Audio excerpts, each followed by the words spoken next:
What if I told you that one of the most famous unsolved crimes in American history, the legendary D.B. Cooper hijacking, might not be what we all thought it was? What if this wasn't just a man with a clever plan and a taste for thrill, but instead something much deeper, darker, and more orchestrated than we've ever considered?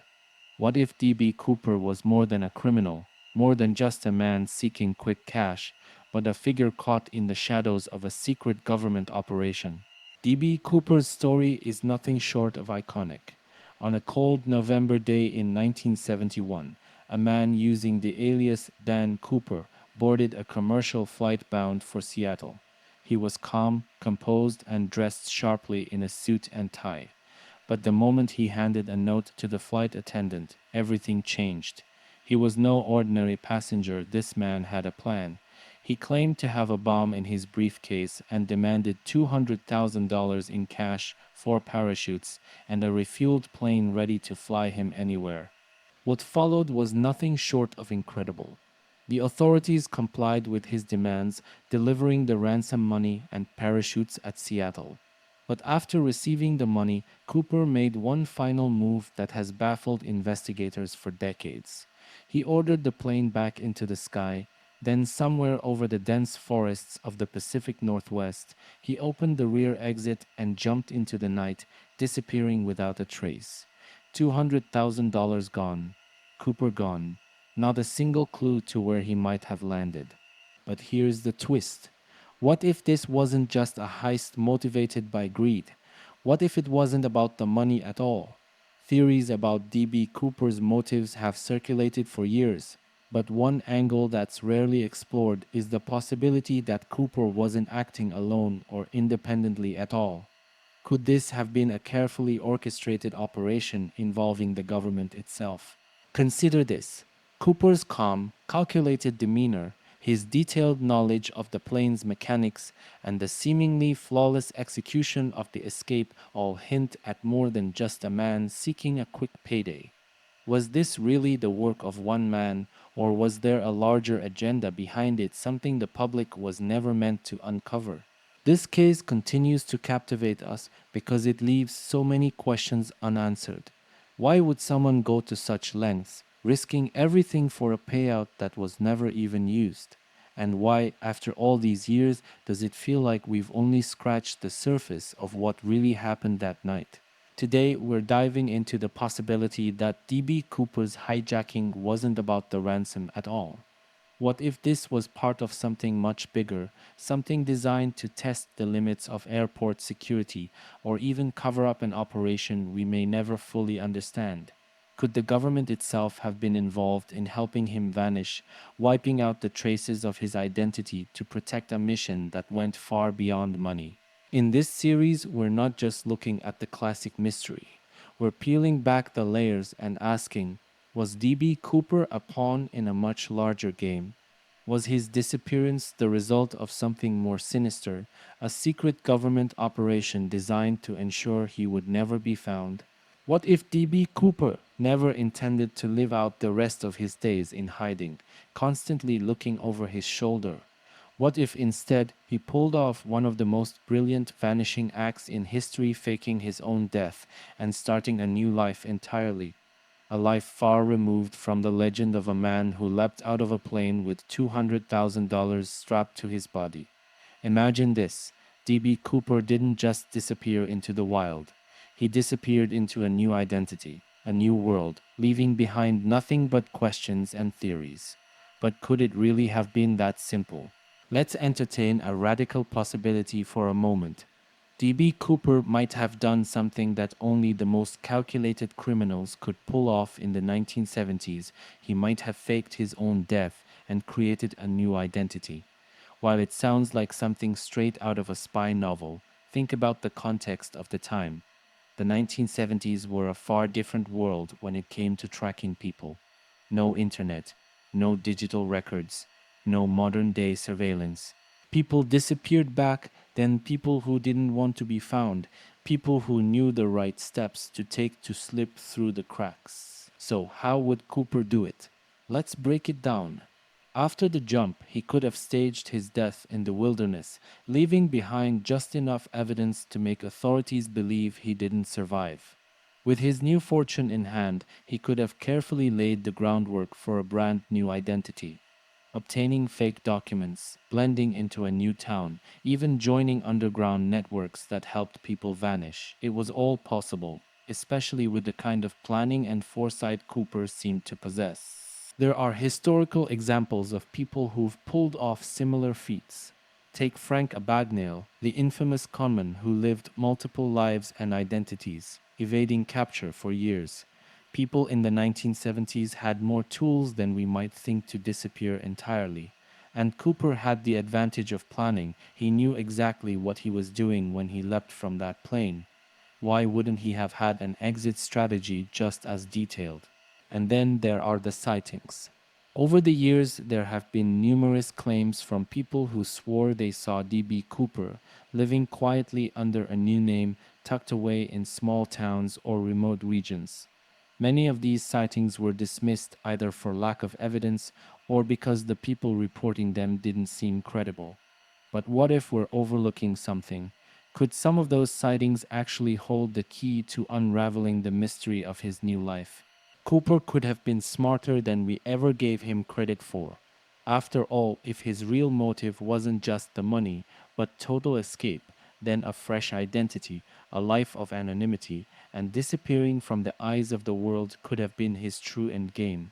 He had the money to make it happen, and in a pre-digital era, a well-executed fake death wasn't outside the realm of possibility. But here's where the real intrigue lies. Why go through all of this effort? Was it simply to escape the consequences of his crime, or was there something more at play? Was Cooper trying to run from something bigger than the law? Could this have been about more than just personal gain? Was he a player in a game of shadows where his disappearance served a larger purpose? As we unravel this theory, we're left with more questions than answers. But one thing's clear. If Cooper did manage to fake his own death and slip away into a new life, he might just be the ultimate master of escape.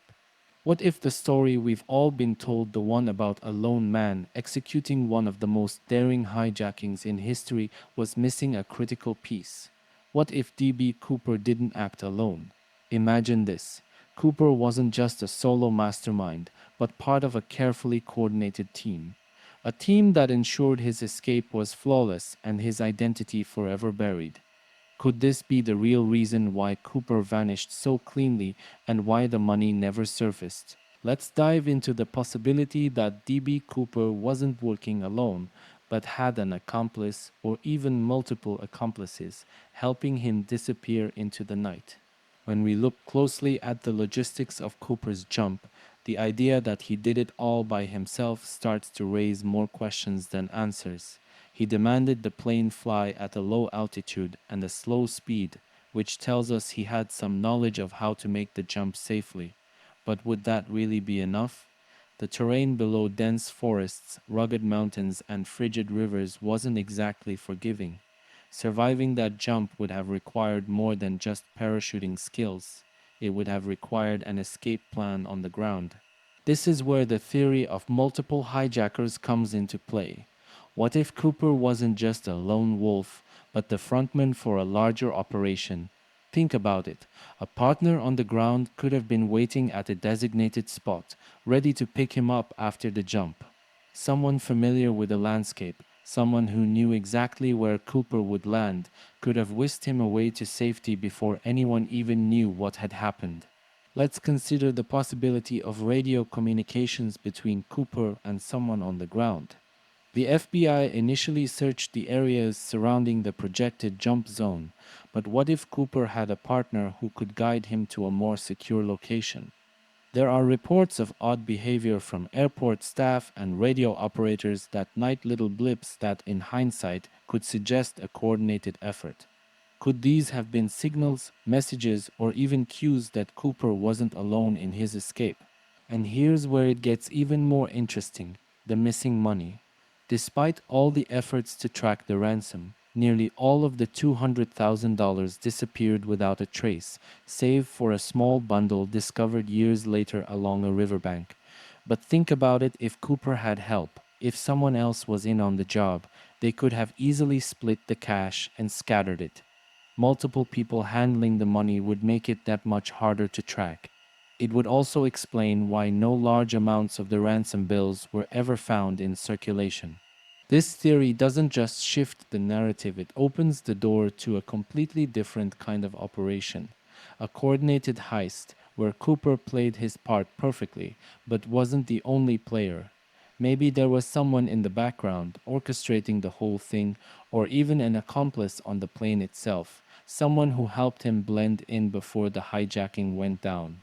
It's a theory that turns the classic image of D.B. Cooper on its head. Was he a lone genius who pulled off the perfect crime, or was he part of a team that knew exactly how to vanish without a trace? When you start to peel back the layers, it's not hard to imagine a scenario where multiple people were involved, each playing their role to perfection, making sure that Cooper disappeared and stayed disappeared. As we go deeper into this theory, one thing becomes clear. The idea of Cooper having help changes everything. It shifts the focus from one man's incredible leap into the unknown to a carefully orchestrated operation where greed might not have been the only driving force.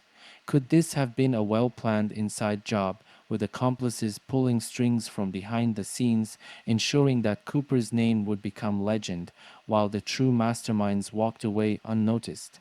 How does a man jump out of a commercial airliner in the dead of night with $200,000 strapped to his body and simply vanish?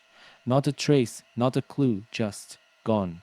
Was it luck, unbelievable skill, or was it something far more organized, perhaps with help from people who knew exactly what they were doing? The truth behind D.B. Cooper's disappearance seems almost too perfect to be the work of one man alone. Was this an act of incredible daring or the flawless execution of a plan with some serious inside help? Let's look at the jump itself. Cooper was remarkably specific about his demands to the flight crew. He ordered the plane to fly at a low altitude, roughly 10,000 feet, at a slow speed around 200 miles per hour and in near stall conditions. He chose a Boeing 727, one of the few planes with a rear stairway that could be lowered mid-flight. It's as if he knew exactly how to execute a safe exit even in such a dangerous scenario. But how? This wasn't a random leap into the abyss. The timing of the jump suggests Cooper had more than just a plan, he had knowledge. He must have had an understanding of both the plane's mechanics and the geography below. He chose a point in the Pacific Northwest, an area notorious for its dense forests, rivers, and harsh weather conditions. The kind of terrain where finding a single person alive or dead would be nearly impossible. And that's exactly what happened. No trace of Cooper was ever found. But here's where things get really interesting. Cooper's jump was almost too perfect. Consider the difficulty of executing such a precise escape. It wasn't just about surviving the leap, it was about vanishing without a single lead for investigators to follow. Could Cooper have done this without some kind of assistance on the ground? Someone who knew where he was jumping, someone ready to pick him up the moment he landed. The more you think about it, the more plausible it becomes that he had ground support waiting for him. There's a theory that suggests Cooper might not have been working alone, that this was a carefully coordinated operation, possibly involving people who knew the terrain or even professionals who had access to resources far beyond what the average criminal could manage. A perfect jump, a perfect landing, and then complete disappearance. This kind of precision feels like more than just the work of a man chasing quick cash. This brings me to the question of motive. Was this really about greed, or was there something much bigger going on? Pulling off a stunt like this requires more than just financial motivation. Cooper wasn't reckless, he was calculating. His demands, his demeanor, and his execution suggest he knew exactly what he was doing. Could this be the work of someone who had received specialized training, perhaps even a government operative with an entirely different mission? The theory of government involvement starts to make more sense when you consider just how perfectly the plan was executed. If Cooper was working with inside help either from someone on the ground or within the government, then his escape becomes much easier to understand. It wasn't just about grabbing the money and making a run for it. It was about creating the perfect disappearance. It's possible that Cooper was protected from the start with resources and knowledge beyond the reach of a lone criminal. As we continue to piece together the puzzle, one thing is clear. Cooper's disappearance wasn't just about luck. The precision, the planning, and the flawless execution point to something much more sophisticated. Could greed alone have driven someone to pull off this kind of escape, or was there a larger operation at play, one that was designed to ensure Cooper would never be found? What if the real key to unlocking the mystery of D.B. Cooper lies not in the wilderness where he disappeared, but in the covert corridors of military and government operations? What if this was more than just a heist, more than a man chasing $200,000? What if Cooper had connections to intelligence agencies, giving him the tools, training, and inside knowledge to pull off the perfect crime? Let's explore the possibility that D.B. Cooper wasn't just a lone hijacker, but someone deeply involved in government activities, someone with a far more complex story than we've ever imagined. One of the most intriguing suspects in the D.B. Cooper case is Robert Rackstraw, a former Army pilot with experience in covert operations during the Vietnam War. Rackstraw had all the qualifications you'd expect from someone capable of pulling off such a daring stunt. He knew how to parachute, had detailed knowledge of military equipment, and most importantly, he had a background in intelligence. He was a man who had been trained to operate in high-pressure situations, just like the one Cooper found himself in that night. But Rackstraw wasn't just any military man. His background in covert operations sets him apart. He was trained in psychological warfare and deception, skills that would be essential for pulling off a heist like this. His military experience gave him the perfect cover for understanding how to manipulate his surroundings, how to execute a plan with precision, and most importantly, how to vanish without a trace. In fact, Rackstraw's own life after his military career was filled with mysterious incidents, some of which suggest he had the capability to create a new identity and live undetected. Now, let's take this a step further. What if D.B. Cooper had ties to more than just military intelligence? What if he was connected to secret government operations like those conducted by the CIA during that era? The CIA was heavily involved in covert activities in the 1960s and 1970s, both domestically and internationally. Could Cooper have been part of such operations, or at the very least, have had knowledge of them? If he did, it would explain his calm, calculated demeanor during the hijacking and his understanding of flight mechanics and parachuting. There are also whispers that Cooper's heist might have been a government-sanctioned operation designed to probe weaknesses in airport security. Think about it. In the early 1970s, airport security was lax, and hijackings were not uncommon. What if Cooper's hijacking was orchestrated not just as a crime, but as an experiment to see how the system would respond? The fact that Cooper demanded not only the money but also specific parachutes and the flight path suggests a level of detail that goes beyond a simple grab for cash. It suggests a plan with a much deeper purpose. If we compare Cooper's methods to known CIA tactics from that era, the similarities are striking. The CIA frequently used psychological manipulation, deception, and covert tactics in their operations. Cooper's calm demeanor, his ability to control the situation without violence, and his meticulous planning all reflect these kinds of skills. He knew exactly how to manipulate the situation to his advantage, ensuring that the authorities would comply with his demands without raising suspicion. Here's where it gets even more intriguing. Could the money itself have been part of the plan? While $200,000 was a substantial sum at the time, it's not an amount that would be life-changing in the long term, especially for someone with Cooper's level of planning.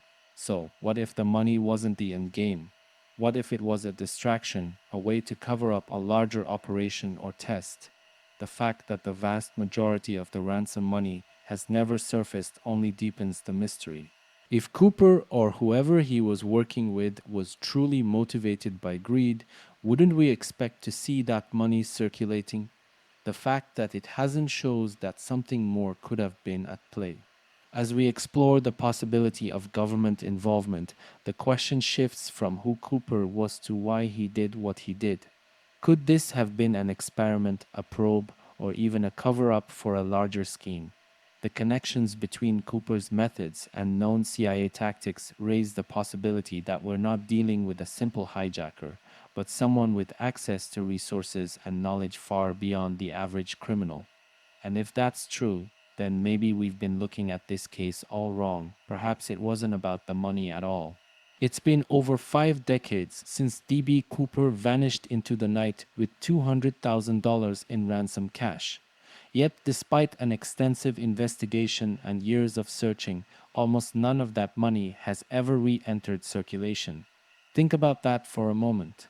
If this was a crime driven purely by greed, why wasn't the money spent? Why did the trail go cold? Could it be that the cash wasn't the true motive at all? Could it have been a cover up for something far bigger? Let's start with the facts. Of the $200,000 in $20 bills that D.B. Cooper took with him, only a small portion, a few weathered bills, were discovered years later, buried along the banks of the Columbia River. But beyond that, nothing. No shopping sprees, no investments, no large cash transactions involving those serial numbers. It's as if the money just vanished. And that raises a critical question. If Cooper was in it for the cash, where did it go? Why wasn't it spent? One theory that has gained traction is that Cooper never intended to use the money at all. Maybe the ransom was part of the spectacle, a distraction, a tool to draw attention away from the real operation. If we entertain the possibility that Cooper was involved in something much larger, possibly with government links, the money starts to seem like a diversion. Perhaps it was never about personal gain, but rather about testing security loopholes, creating a cover for something else, or even laundering money in a way that wouldn't raise suspicion. Think about it. If Cooper had spent the money, especially in large sums, it would have triggered red flags. Authorities had recorded the serial numbers of every bill, so any significant cash transaction involving the ransom money would have been traced back to him. It would have blown his cover instantly. Yet nothing. Not a single major lead from the cash itself. Could that be because the plan wasn't to spend it at all? Here's another angle. What if the money was meant to disappear? Cooper could have stashed the majority of the cash in a remote location, leaving it behind intentionally. By doing so, he might have ensured that no one could trace his steps or connect him to the crime. The small portion found on the riverbank could have been part of a deliberate cover planted to throw investigators off the trail, making them believe he died or lost the money during his escape. This theory fits well with the idea of a larger operation, where the heist wasn't about financial gain, but something more strategic. Let's also consider the logistics of using such a large sum of money in the 1970s. Even if Cooper had survived the jump and successfully made it to safety, he would have needed a plan to launder the cash. But laundering $200,000, especially with marked bills, would have been incredibly risky. Cooper would have known that spending the money openly was almost impossible without exposing himself. If greed were the primary motive, surely he would have found a way to use the money. The fact that he didn't suggests that money might not have been the driving force behind the heist. So, what was the true goal? Was the money simply a prop in a much larger scheme? If Cooper was involved in a government operation, as we speculated earlier, it's possible that the money was never intended to be used. Perhaps it was merely a means to an end, a way to distract investigators, while something else, something more important, was happening behind the scenes. As we break down this theory, it becomes clear that if Cooper's primary goal had been financial gain, we would have seen at least some of the money reappear. The fact that we haven't suggests that the cash was either discarded, hidden, or part of a greater plan that had nothing to do with greed. Could this entire operation have been a test, a probe, or even a cover for something larger? The absence of the money raises more questions than it answers, and it challenges the very notion that this heist was about getting rich. In the end, the missing money isn't just a loose thread. It could be the key to understanding what really happened. Perhaps it was never about wealth, but about disappearing in plain sight. If that's the case, D.B. Cooper may have pulled off one of the most brilliant deceptions in history, and the money. It was just a part of the illusion. How is it that after more than 50 years of searching, the identity of D.B. Cooper remains a complete mystery? Thousands of tips, endless investigations, countless suspects, but no definitive answer. How does a man simply disappear without a single trace of who he was? Could it be that D.B. Cooper was never meant to be found? What if his unknown identity isn't just the result of a well executed heist, but the result of something much more deliberate like government protection? Could Cooper have been given a new life, a new name, and a new identity by the very people we'd expect to catch him? Despite decades of investigation, not a single person has been definitively identified as D.B. Cooper. Think about that for a second. In an age where we can track people across the globe with modern technology, a man from the 1970s remains an enigma. Thousands of leads have poured in, and numerous suspects have been questioned, some more likely than others. But no matter how many theories are proposed, we still don't know who Cooper really was. It's as if he didn't exist before the hijacking, and he disappeared into thin air afterward. So, what explains this? How could someone vanish so completely, especially when the world was watching? This leads to a compelling theory. What if Cooper's lack of identity wasn't an accident but a deliberate act of protection? What if he was given a new identity, one that was so carefully crafted and shielded that no one could ever trace him? The theory of government protection comes into play here, suggesting that D.B. Cooper might have been more than just a criminal. He might have been someone the government had a vested interest in hiding. Let's explore the idea of witness protection or government cover-ups. Throughout history, governments have protected individuals who were involved in sensitive operations or who held valuable information. They've given new identities to those they needed to disappear, sometimes to cover up an embarrassing operation, sometimes to secure someone with dangerous knowledge. Could Cooper have been one of these individuals? Perhaps he wasn't acting on his own during the hijacking. Maybe he was part of something much larger, and his disappearance was orchestrated to ensure he would never be found. If we follow this line of thought, the hijacking could have been less about the money and more about securing a new life for Cooper. Imagine this scenario. Cooper carries out the heist, but the real goal isn't the cash, it's the disappearance itself. The ransom, the jump, the vanishing act, it's all a means to an end. The money was a tool, a diversion. The real prize, a fresh start with the help of powerful forces capable of erasing any trace of who he was before. Witness protection programs in the 1970s were designed to shield individuals from detection, providing new identities, backstories, and even new homes. If Cooper was part of such a program, whether willingly or as part of a covert deal, it would explain why not a single credible lead has surfaced about his identity. He could have been living out his life under a new name, hidden by the very people who were supposed to be chasing him. And here's where the motive starts to shift. If the goal was to secure a new identity, the financial gain from the heist becomes secondary. Maybe Cooper didn't care about the $200,000. Maybe he wasn't motivated by greed at all. Instead, his true objective could have been freedom, a clean slate, far from whatever life he was escaping. The money could have been part of the operation, but not the focus. In fact, the lack of spending on the ransom money might be a clue that Cooper's goal was never to use it. If he had government backing, he wouldn't need to rely on the cash to start over.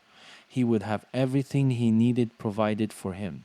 This theory also ties into the broader idea of a government cover up. If Cooper was part of a larger operation, whether as an agent, a criminal turned informant, or someone with sensitive information, his identity would need to be erased. The heist might have been a way to obscure the truth, making the public focus on the mystery of the missing money, while the real story played out behind the scenes. In the end, the fact that no one has ever identified Cooper raises a critical question. Was he really a lone hijacker, or was he someone the government had every reason to hide? If Cooper's disappearance was part of a larger plan, the financial gain from the heist becomes almost irrelevant. The real motive may have been securing a new life under government protection, far away from the reach of those who might come looking for him. What if D.B. Cooper wasn't just a rogue hijacker with a taste for thrill and cash? What if his crime was part of something much larger, an operation so secretive that it blurred the lines between law enforcement and criminal activity? History has shown us that governments have, at times, sanctioned illegal activities under the guise of covert operations. Could Cooper's daring escape have been one of these state sponsored acts, a test, or even a cover up for something far more significant than a mere ransom heist? Governments have long been known to operate in the shadows, engaging in covert activities that often straddle the line between legal and illegal. During times of heightened geopolitical tension, especially during the Cold War, intelligence agencies like the CIA and KGB were notorious for carrying out undercover operations, sometimes using criminal means to achieve their objectives. These operations often required deception, theft, and sometimes even violence, all disguised as independent crimes to divert attention from the state's involvement. Take, for example, Operation Northwoods, a declassified plan from the early 1960s in which the US government considered staging false flag terrorist attacks against its own citizens to justify military intervention in Cuba. Or look at the CIA's involvement in drug trafficking during the Iran-Contra affair, where illegal operations were used to fund covert activities. These instances show that governments have, in the past, sanctioned crimes for the sake of larger political or intelligence goals. It wasn't about greed or financial gain for the operatives. It was about achieving strategic objectives while keeping their hands clean in the public eye. Now, let's bring this back to D.B. Cooper. Could his hijacking have been part of a similar operation? Consider the elements of his crime: precise planning, detailed knowledge of aircraft, and an escape that seemed too flawless to be purely coincidental. Could this have been a state-sponsored heist designed either to test the vulnerabilities of airport security or to launder money through an elaborate scheme? Think about it. If Cooper was a government operative, the heist could have served multiple purposes. First, it could have been a test. The 1970s saw a rise in skyjackings, and as officials were growing increasingly concerned about the lack of security in air travel. What better way to expose these vulnerabilities than through an internal operation? Cooper's heist may have been designed to see how law enforcement and airlines would respond to such a situation, giving the government insight into how to prevent future real-world threats. Or perhaps the heist was a front for laundering money. It's possible that the ransom money wasn't meant to be used personally by Cooper, but rather funneled into secret government operations. Cooper's disappearance could have allowed the government to quietly siphon the funds for covert activities, burying the true nature of the operation behind the veil of an unsolved mystery. By framing the crime as an isolated hijacking, the government could avoid scrutiny while funding projects that needed to stay off the books. This theory, while unconventional, isn't without precedent. Throughout history, there have been numerous instances of governments using criminal activity to achieve political or military goals. Could Cooper have been part of such a mission? His calm, calculated demeanor and deep understanding of aircraft mechanics hint at more than just a casual criminal. It suggests someone with training, possibly military or intelligence training, who knew how to navigate high-stakes situations. But then we have to ask ourselves, how plausible is this theory really? Could a government truly have orchestrated something as elaborate as the DB Cooper hijacking with the goal of testing security or laundering money? The truth is, it's difficult to say for certain. On one hand, the meticulousness of Cooper's crime aligns with what we've seen in other covert operations. On the other, greed is still a powerful motivator. It's possible that Cooper was simply an intelligent, well prepared criminal who pulled off the ultimate heist without any help from the government. However, there's one thing we can't ignore: the missing money. As we discussed earlier, the fact that none of the ransom cash was ever spent raises suspicions. If Cooper was motivated purely by greed, we'd expect to see that money surface somewhere. The fact that it hasn't lends credence to the idea that the cash wasn't the point of the operation at all. Maybe the goal was never personal gain, but something far more significant, something we may never fully uncover. As we wrap up this section, it's clear that the theory of state sponsored involvement can't be entirely ruled out. History shows us that governments have used unconventional and illegal means to achieve their goals. Could Cooper have been one of these covert operatives, carrying out a mission that we've only just begun to understand? Or was he, as many believe, simply a man driven by greed who pulled off the crime of the century and vanished without a trace? Could DB Cooper have survived the jump, evaded capture, and lived quietly off the grid for decades? It seems like a long shot after all. He parachuted into some of the most unforgiving wilderness in the Pacific Northwest. Yet here we are, over 50 years later, with no body, no clear evidence of his fate. The possibility that Cooper not only survived but went on to live a hidden life has sparked endless speculation. But what if Cooper's survival wasn't just luck? What if it was part of the plan all along, part of a covert operation, where his disappearance wasn't an accident but a necessity? Let's entertain the idea that DB Cooper survived.